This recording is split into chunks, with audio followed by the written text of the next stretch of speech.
afternoon. I'm Don Keelan, and I'm the host of Civil Discussion, along with my co-host, Andrew McKeever.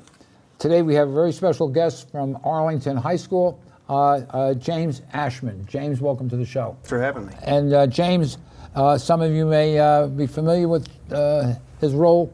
He is on the faculty and on the administrative staff at Arlington Memorial High School. He is the Director of Equity and Culture, and you'll let us know in a few minutes what that's all about. Of course. I'm sure that role is greater than that. James is a graduate of St. Lawrence University, has been an English teacher for a number of years, not only here in Vermont, but in California and in New York. And as he was telling us a few minutes ago, he's a former resident of way upstate New York, growing up on a farm. James, welcome to the show, and maybe you can share with us what it is, what is, to those of us that don't know, equity and culture. Sure. Yeah, and again, thanks so much for having me. It's really great being here. So my role, the title is Director of Equity and School Culture at Arlington Memorial Middle High School, and that at a school that size, you know, we have a little over 200 kids. So at a school that size, there's a lot of different hats that I wear, I guess. Part of it is the equity piece, as far as trying to create an accessible environment for all of our students, while also, adjusting, curriculum, policy, procedure, talking to Principal Pickering, Principal Lacoste, even down at Fisher Elementary, about kind of school-wide or district-wide things that we want to try to change or alter, while also my role includes kind of the culture piece, I guess, would be a lot of dean of student or vice principal kind of work, discipline, supporting students, struggling with peers, with teachers, with homework, maybe even with athletics, working with our athletic director there as well. So definitely a lot of different roles that I get to participate in at the school. Andrew, you want to follow up on that one? Well, I guess I was just interested, Jim. You're also involved with this club or group of students in Arlington who are interested in racial issues, racism issues, and in attempting to bring dialogue and understanding about racial issues to the school community. And you all published a very interesting booklet there that, well, in conjunction, I guess, with other groups around the state. But I wanted to ask, since our show is about civil discussion and finding ways of, having conversations with folks who may not necessarily, we may not necessarily agree with, but Sure. We want to understand a little bit better, kind of where they're coming from and their point of view. As I've been following, the dialogue around the country for the past few years around concerns about what is being taught in schools, in terms of history and in race. And we've heard about things like the 1619 Project the New York Times put out a couple of years ago. Very controversial, I guess, for some people. Mm-hmm. And we've also heard about critical race theory being another area where, personally, I think a lot of misunderstanding has happened around that, but it seems to have provoked a lot of backlash and pushback from some folks who feel like that's what's being taught in the school, and somehow or another that's incorrect, an incorrect interpretation of American history. So I guess I just wondered, at Arlington, how is U.S. history taught, and to what extent do you feel there needs to be more discussion about that and better understanding, at least from the booklet that we read for this show. It sounded like there's a lot of concern about, a lot of misunderstanding about the past history of the country, and so I just wondered, is that an issue? And if it is, how do you talk about it civilly? So, There's about five questions there.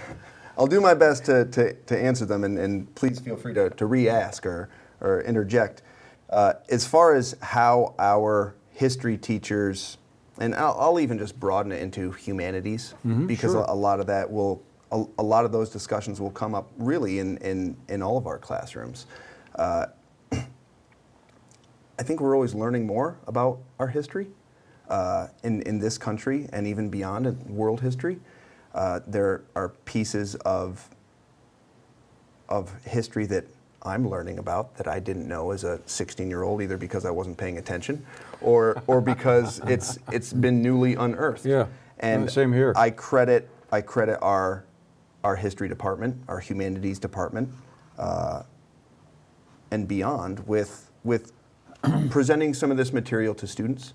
I know just listening to your civil conversation with Curtis Reed, he mentioned similar things as far as just elements of history that maybe weren't taught to us, either 50 years ago, 30 years ago, 20 years ago, that are newly unearthed and being talked about in classrooms so that students can reach conclusions. I remember Curtis also saying, and I've said this many times with many an educator, that our role as educators isn't necessarily to tell kids what to feel or what to think, but put them in a position to feel and to think, and to challenge them to think more. Educators love growth, and the minute we introduce something new to a child and we feel that they grasp it and they latch onto it and they enrich themselves with it, okay, here's more. We're constantly pushing for more. And I think that is something that I know a lot of the teachers I know at Arlington and beyond, through my past and people who I'm meeting every day, feel very similarly about. Let's present material to children. Let's see what they do with it. Let's see what they think about it. Let's see how they'd apply it to what they know or what they hope to learn and to know as well. So that would, I guess, be, and I've already forgotten some of your other questions, but that would be, at least as far as the content that we're providing and that our teachers are providing, that I wouldn't say it's an emphasis, but it's something that teachers are constantly prepared to do. Yeah. Well, I just wondered because I think it would guide a lot of students' understandings about equity. If instead of the sort of heroic version of American history that I remember I got taught 50-something, 60-something years ago, we've also learned a lot more in recent years about that. Some of the more on the surface unpleasant aspects of that. And I guess I just wondered, since you're working with the group of students there around equity issues, I mean, does that come into play at all? Students talk about it, sure, and through my involvement in the group that you're referencing, AMARC, I don't really do a whole heck of a lot other than help them plan and schedule their meetings and find places to be, and they might ask me questions about, hey, can you help me get in touch with this person? Sure, here's an email, here's a number that I found, but it's very, very student-based, and I would absolutely prefer it that way, because it's their group, and it's something that they hold dear and they work hard on, and the mural project, that was something that they came up with, that they asked me about, and I reached out to some contacts that I had and helped facilitate it for them. Well, I can understand about the teaching more and as a faculty, because Andrew and I grew up basically in the same area near the Bronx. Okay, great. And at 16, I took world history and American history. At 17, I was away in the Marines in Washington in the South. I had no idea of segregation. And this is 1957. Sure. What's segregation? I never experienced it. Right. And yet, I went to school in the North. And why wasn't it never taught what we were to experience? So I'm glad you folks are doing more in that area.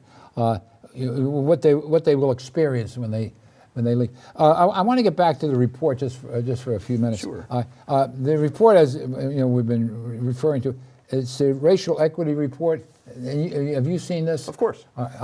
And it was prepared by the Vermont Students Anti-Racism Network, given to, I think, sent out to all the schools. In our case, when I say our case, in Arlington, it was given to this organization that you're the advisor to, or How's it being used? I should ask you that. How's it being addressed in our school? Right now, it hasn't really circulated through the halls at all. Okay. I know it was published, in local publications. I received a copy of it just because some of the members of VSARN were former members of the AMARC, the Arlington group, that has since graduated, and it was shared with me by this former member. As far as it being widely distributed or anything among students or among teachers, it isn't. And I think that is also the autonomy that Arlington teachers have if it is something that they do want to present, or say, hey, let's take a look at this 10th grade humanities class. Let's take a look at this 8th grade cultures class as a part of a lesson. But that's part of the autonomy that teachers have to use the resources they see fit to meet state AOE standards. So as far as it being, presented among students or, left all over tables in the library or commons, it isn't. No, and where I'm coming from, I congratulate the students who, the ones throughout the state, and one of our former grads, who's now in Middlebury, Addie Linsner, was an author of it. And the cover art was done by a current student at Arlington. Is that right? I didn't know that. They don't give credit to their group, by the way. Okay. And they're to be commended for pulling all this together and getting it out. And I've been in touch with Addie on it. I was curious why it wasn't more positive. And if I was the advisor to the group, I'm just injecting myself now in your role. There's a lot of, first of all, there's a bit of generalization that goes on, and as a writer, I'm sometimes I don't like generalizations. I like more specifics. But the other thing is, there's a complete lack of being positive, and there's a lot of positive information that we have, even in our area. And I'll share a couple of things with you later on about some, for example, there's a number of Fortune 500 companies today are led by black Americans, and I don't see anything near that in here. It's just one negative thing after the other. And then they lift the report from California, from the Haas Institute at UC Berkeley, and Addie said we went and got that and just put it in the back as our solutions. And we'll go over that later if we have time, which I don't think we will. But it's got a lot of very complex issues that need to be, if they're going to be discussed, my advice is to have more experts in many of those areas come in and to address the students, to give them another perspective, which is what we try to do here on the show. But from your standpoint, having read it, do you feel there's, am I not correct in saying there's a lot of generalizations, and how do you deal with that if you're advising them? And I know you said earlier, you don't advise them; you just let them. And again, the group that published this is not the group that I advise at Arlington. It's two separate student organizations, VSARN versus AMARC. They're two separate groups. So I did not give any advice to anyone regarding that report. So I can't speak to how they were advised or to whomever did provide any sort of advice to them. As far as the language or the idea of it being, negative or could be positive, I think something like that can always be looked at with an eye of criticism. You yourself, as a writer, well, I wouldn't have necessarily chosen these words. Word choice is always a tricky thing. But I didn't get a sense of negative language within it through my readings. I didn't necessarily feel that it was overly negative. I think that when dealing with something like equity, when dealing with access, when talking about race or gender or creed or anything else. I feel like sometimes people will be made upset by what they read if it doesn't necessarily align with how they feel or what some of their beliefs may be. And I can understand that. I can appreciate that. At the same time, I think it brings to light some things that could be different, could be better, and that we could talk about, civilly, of course, as far as changes that we as people, as residents of Arlington or Manchester or Vermont can think about and wonder how it can, some of the suggestions made in the report near the end of the report can impact our community tomorrow and next month and next year and beyond.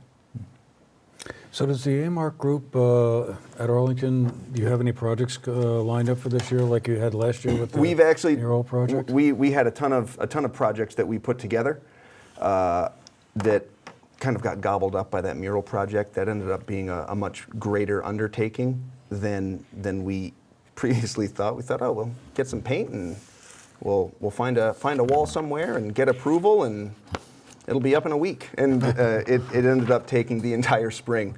And I credit the children for really working dedicatedly on that project. And we've been meeting to wonder, okay, now what? We took on this daunting task, some things within our building as far as having those conversations, and that is something that's really important to the group. Hey, let's have these conversations with our peers. Let's sit. We have an advisory block in the middle of the day at our school, in the middle school and in the high school. Let's ask people what they think about whether it's something from the Vermont Equity Report published by VSARN or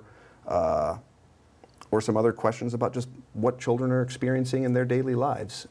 Having those difficult conversations, asking tricky questions, being a little bit uncomfortable with someone who may feel differently than what they do is something that we're revisiting as a group as being maybe something a little meatier to dig into among the student body. What's been the reaction to that mural? And I suppose just for the folks who don't know what the mural is we're talking about, it was a painting of Martin Luther King.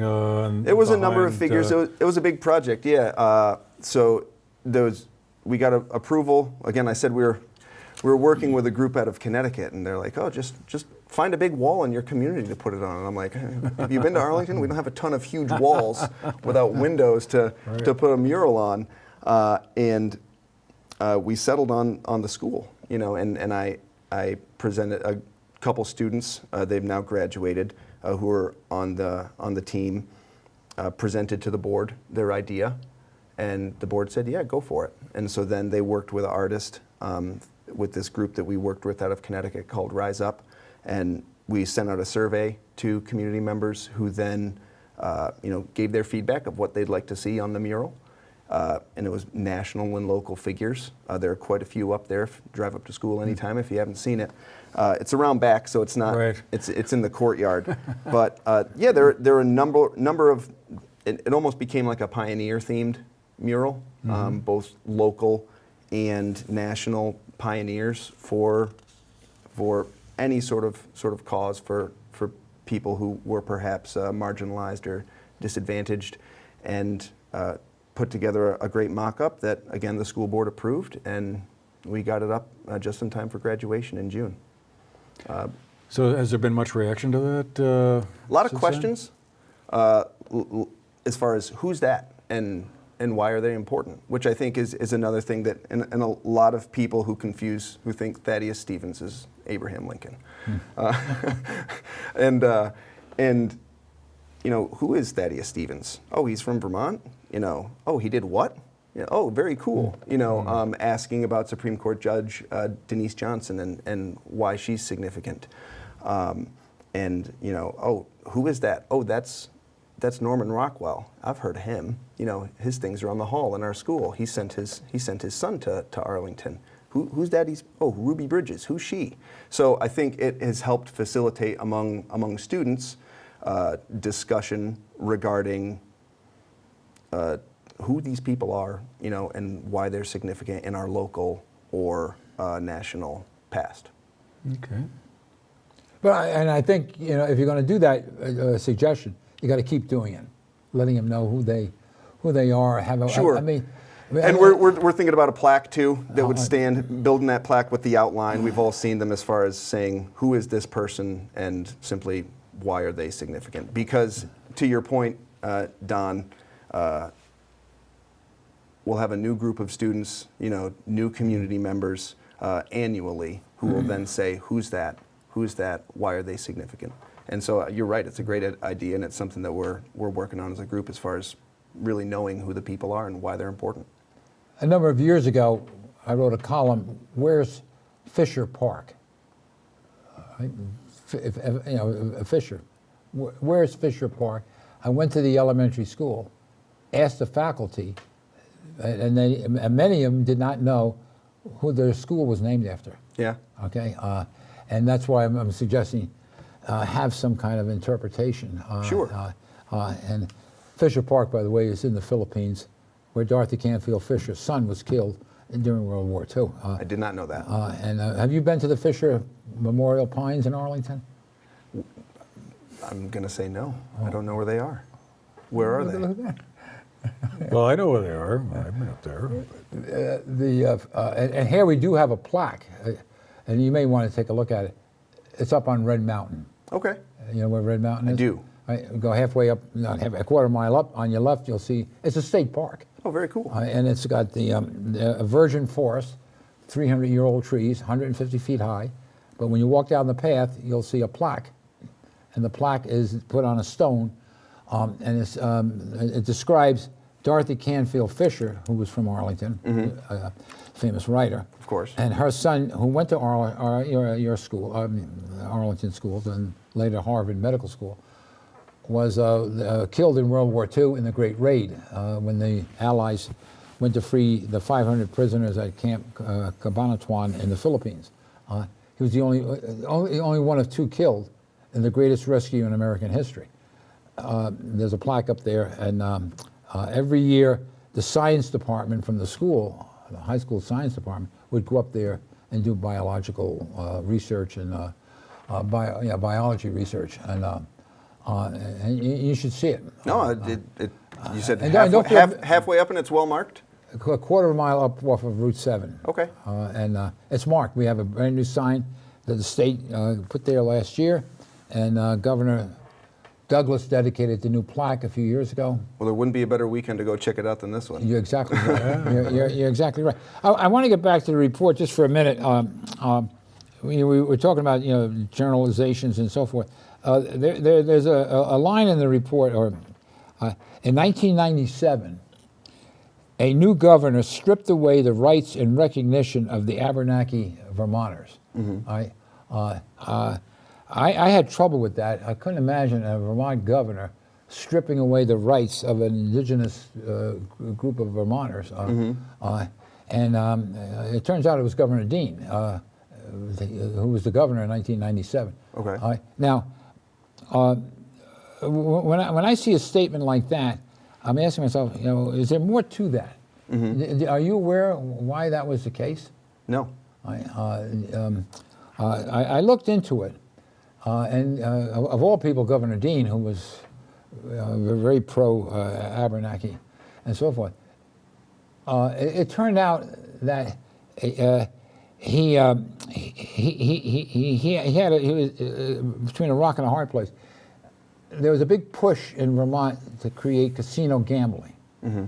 You can only create casino gambling on federal recognized Indian property. Yep. Or Native American property.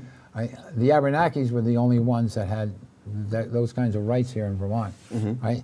At least under the state law, right? But not under federal law.